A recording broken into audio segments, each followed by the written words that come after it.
आज मैं आपके साथ एक बहुत ही इंपॉर्टेंट टॉपिक डिस्कस करना शुरू कर रहा हूं बायोलॉजी का, और इसे हम great unifying theme in biology कहते हैं। डॉबझिन्स्की ने यह कहा कि nothing in biology make sense except in light of evolution. So today we are going to read about evolution. We are actually starting to discuss this particular chapter that is a part of your class 12th NCERT syllabus. और देखिए बड़े ध्यान से समझिए इसको, बहुत अगर आप तरीके से समझ लेंगे तो जैसे डॉबझिन्स्की ने कहा था कि बायोलॉजी बहुत आसान हो जाती है, नहीं तो बहुत मुश्किल है। बायोलॉजी में कोई भी सेंस इवोल्यूशन के बिना बनती नहीं है। फॉर एग्जाम्पल आपने अमोनिया प्रोड्यूस किया, अमोनिया को यूरिया में क्यों कन्वर्ट किया, एक वेस्ट प्रोडक्ट को दूसरे वेस्ट प्रोडक्ट में क्यों कन्वर्ट किया, इसकी सेंस नहीं बनती है अगर आपको इवोल्यूशन एडेप्टेशन के हिसाब से जब तक ये समझ नहीं आएगा कि वाटर आप कंजर्व कर रहे हैं। फॉर एग्जांपल मैंने एक छोटा सा एग्जांपल आपको दिया। सो मेरा कहने का मतलब ये है कि जब आप इस चैप्टर को पढ़ते हैं इवोल्यूशन को, तब आपको पता लगता है biology is not only fascinating, it is actually very rewarding experience as well. So please try to give your utmost focus on these particular points that we are going to discuss in the forthcoming videos regarding evolution of life. देखिए, अर्थ पे जितने भी living organism है सब cell से बने। Cell कोई unicellular है, कोई मल्टी सेलुलर है, लेकिन फंडामेंटल फंक्शनल और स्ट्रक्चरल यूनिट क्या है? सेल है। लिविंग ऑर्गेनिजम्स की कुछ प्रॉपर्टीज बहुत सिमिलर हैं, digestion, respiration, circulation, excretion, movement and locomotion कुछ के अंदर, रिप्रोडक्शन, इसके अलावा homeostasis, metabolism inside the cellular organisation, consciousness. तो consciousness, cellular organisation and metabolism तो डिफाइनिंग प्रॉपर्टी हो गई, और उसके अलावा जो मैंने आपको और बताया वो कैरेक्टरिस्टिक है। All living organisms past, present and future share the same genetic material which is the DNA, but to varying degree. So they are related to varying degree to each other. और सारे के सारे एक दूसरे के साथ में रिलेटेड है। याद रखिए, बैक्टीरिया अगर एटीपी से एनर्जी लेता है तो आप में भी एटीपी से ही एनर्जी लेते हैं।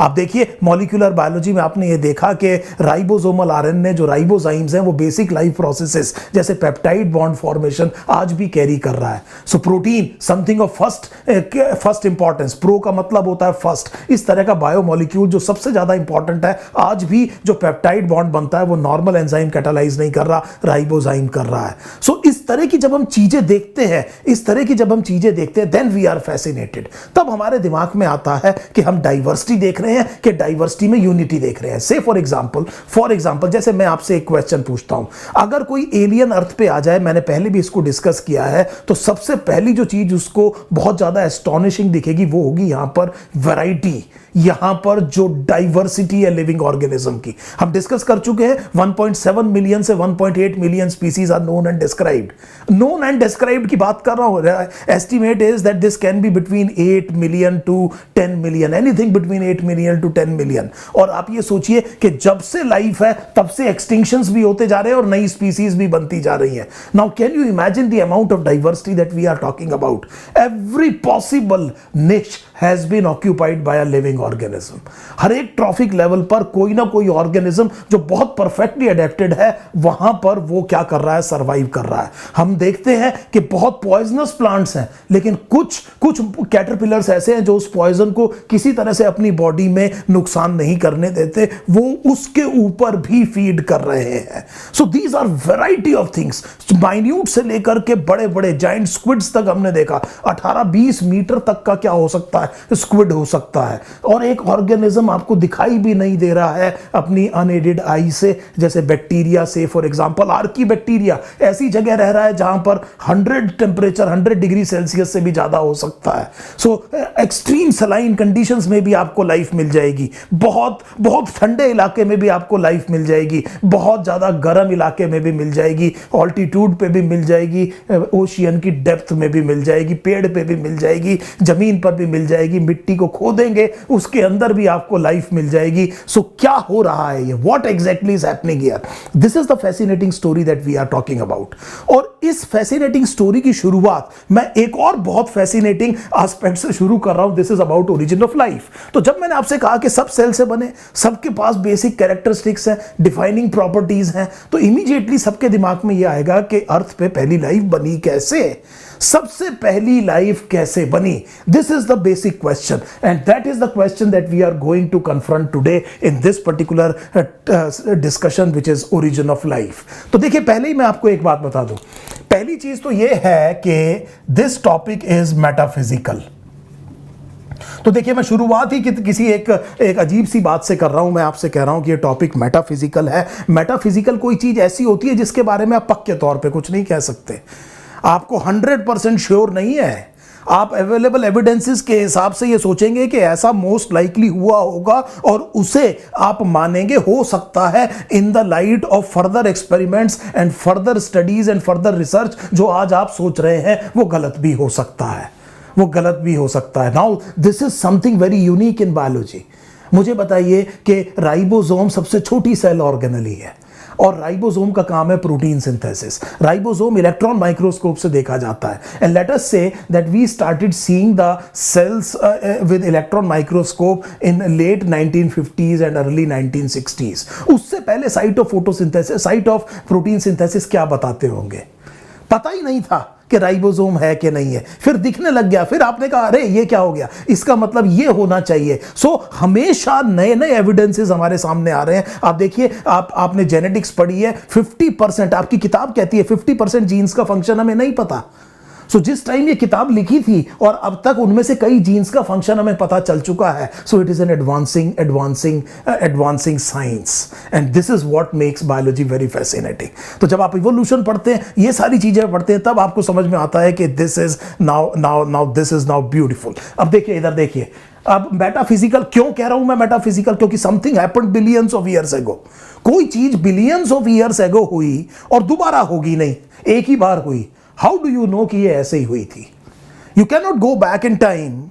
You cannot go back in time and then see exactly what happens कि कैसे होगा। जैसे फॉर एग्जाम्पल और बहुत सारी चीजें हैं, जैसे हार्ट क्या है, मसल का बना है, आप एनाटॉमी में खोल के देख सकते हैं इस चीज को। You can actually see the different organisms, किस चीज का बना है हार्ट, मसल्स का बना है। This is deterministic thing. ये बड़ी आसानी से आप करके देख सकते हैं इसको, जितनी मर्जी बार करेंगे आपको सेम रिजल्ट आएगा।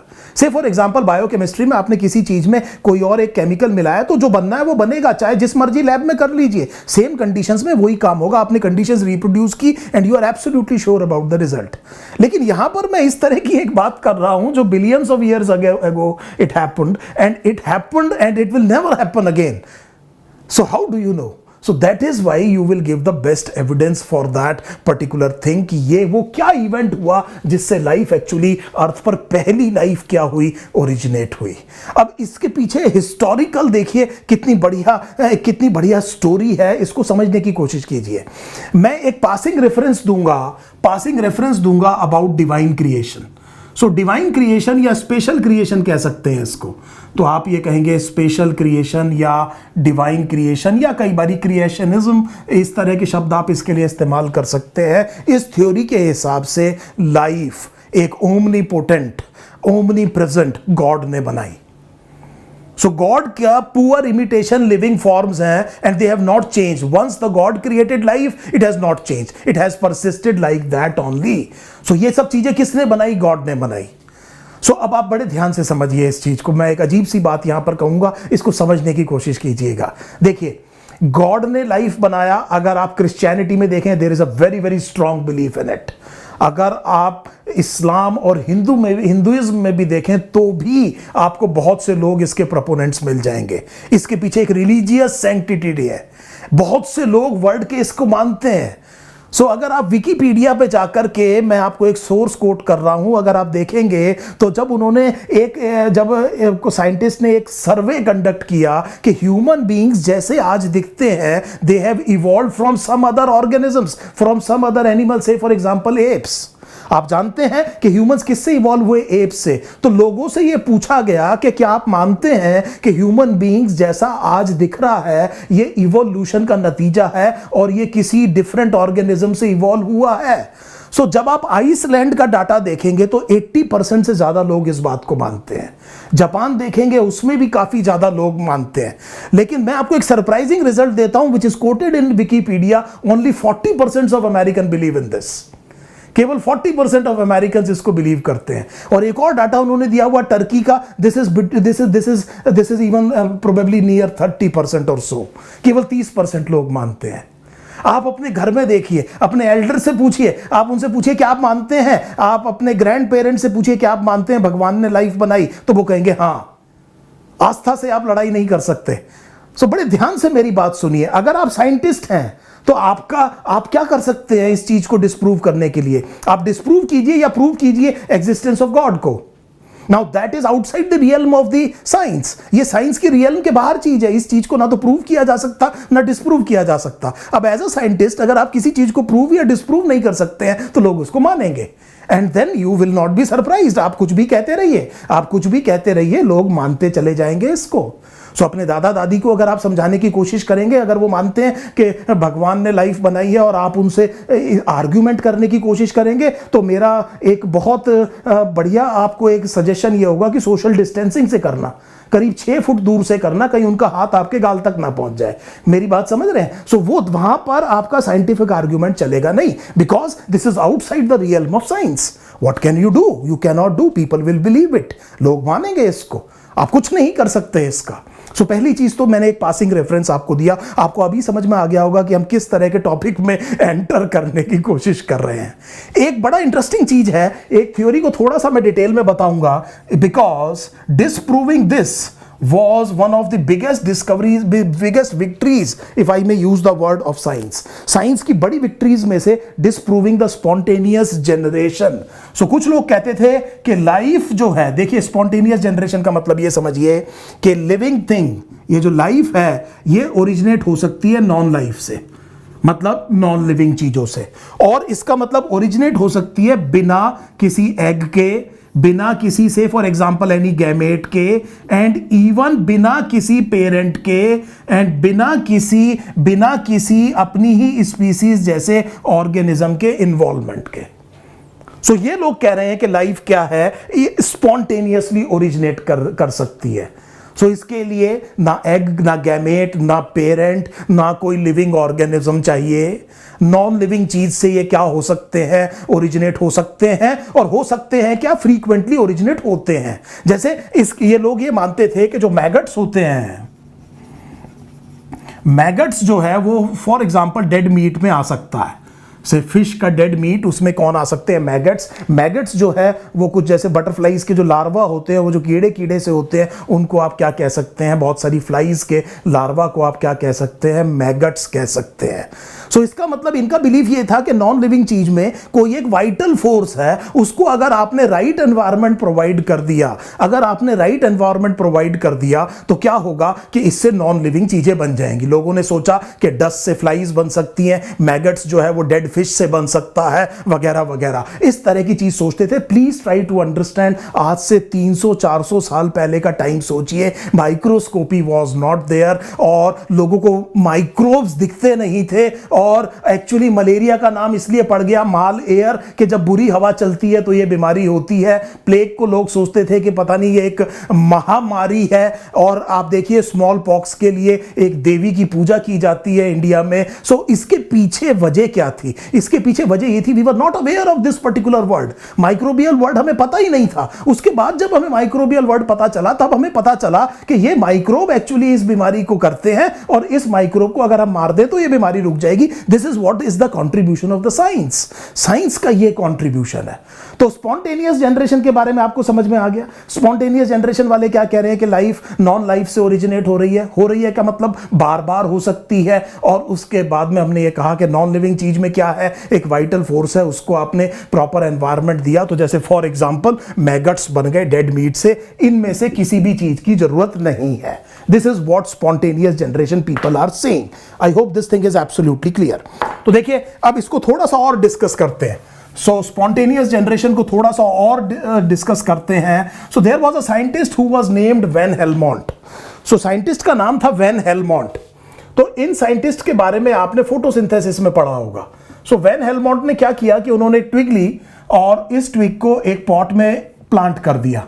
तो एक छोटी सी ट्विग ली और इसको एक पॉट में प्लांट कर दिया, और इन्होंने इसको सनलाइट से एक्सपोज रखा। सो सनलाइट से एक्सपोज किया, but he continuously gave what is called as water. इसको क्या देते रहे? वाटर देते रहे।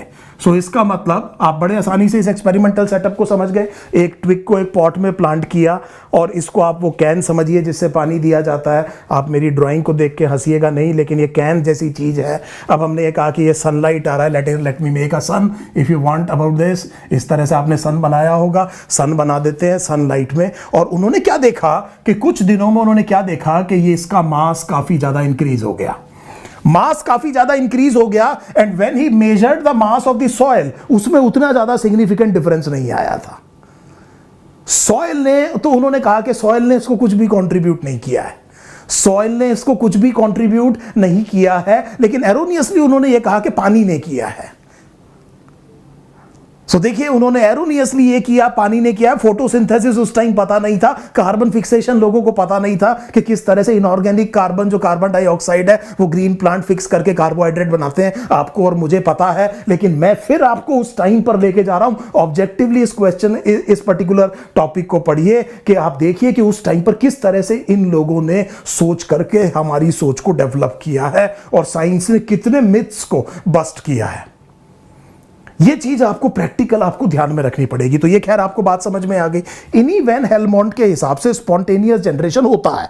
सो दैट मीन्स स्पॉन्टेनियस जनरेशन होता है। So he was actually a proponent of spontaneous generation. So that means he believed in spontaneous generation. और इन्होंने ये कहा कि इन्होंने अपने एक एक्सपेरिमेंट में चूहे बनाने की रेसिपी दी कि चूहा कैसे बन सकता है। तो इन्होंने क्या किया कि एक शर्ट ले ली, ह्यूमन शर्ट, और उस शर्ट को काफी दिन से धोया नहीं था। That means it had sweat. उसके अंदर क्या था? स्वेट था। तो मान लीजिए हमने एक सॉइल्ड शर्ट ले ली, एक क्लोथ कह सकते हैं, एक किसी का यूज किया हुआ क्लोथ, और साथ में व्हीट ग्रेन रख दिया और 2 ब्रिक्स के बीच में इन चीजों को रख दिया। देखिए, इन सब चीजों को 2 इसके बीच में रख दिया, थोड़ा पानी वगैरह रख दिया, सनलाइट को इसको एक्सपोज कर दिया, तो यहां पर एक चूहा आकर के रहने लग गया। तो उन्होंने ये कहा कि देखो, अब ये चीज जो ह्यूमन शर्ट है, इसके अंदर जो स्वेट है, ये वो वाइटल फोर्स है या वो एक्टिव प्रिंसिपल है जिसकी मैं बात कर रहा हूं। और मैंने क्योंकि प्रॉपर एनवायरनमेंट दिया है, तो देखिए ये चूहा बन गया। सो ये चूहा बन गया। तो वो ये बताने की कोशिश कर रहे थे कि ये चूहा इन चीजों से बन गया है। लोगों ने उनसे पूछा जी इसके पीछे ड्राइविंग फोर्स क्या है? तो उन्होंने कहा कि ये जो स्वेट है, ह्यूमन स्वेट, क्योंकि ये घर में साबुन खत्म हो गया था, मैं क्या धोना भूल गया, शर्ट को धोना भूल गया, तो इसमें पसीना है, और वो जो पसीना है वो बेसिकली इसमें वाइटल फोर्स है। और देखिए ये चूहा बन गया। तो चूहा बनाने की रेसिपी, लोगों ने बहुत ताली बजाई उस टाइम, बहुत बढ़िया, उनको लगा वाह भाई वाह, बहुत बढ़िया हो गया कि ये देखो सर, इन्होंने बता दिया चूहा कैसे बनता है। So that means he was trying to prove actually spontaneous generation। अगर आप दोनों एक्सपेरिमेंट्स की तरफ देखें, फोटोसिंथेसिस वाले को भी अगर आप माइन्यूटली ऑब्जर्व करें, तो ये साइंटिस्ट ये सोचते थे कि शायद स्पॉन्टेनियस जनरेशन होता होगा। सो जब मैं वापस आऊंगा अगले वीडियो में, तो मैं यहां पर छोड़ रहा हूं, वैन हेलमोंट पर छोड़ रहा हूं। स्पॉन्टेनियस जनरेशन को हम देखेंगे कि किस तरह से फ्रांसिस्को रेड्डी, स्प्लांजानी और लुइस पास्चर और टिंडल, इन सब ने मिलकर के डिस्प्रूव किया। और क्यों मैं ये कह रहा हूं कि it is one of the most significant event, the disproving of spontaneous generation is one of the most significant event in the advent of biology as we know today. So when we come back, further discussion on origin of life. Thank you so much.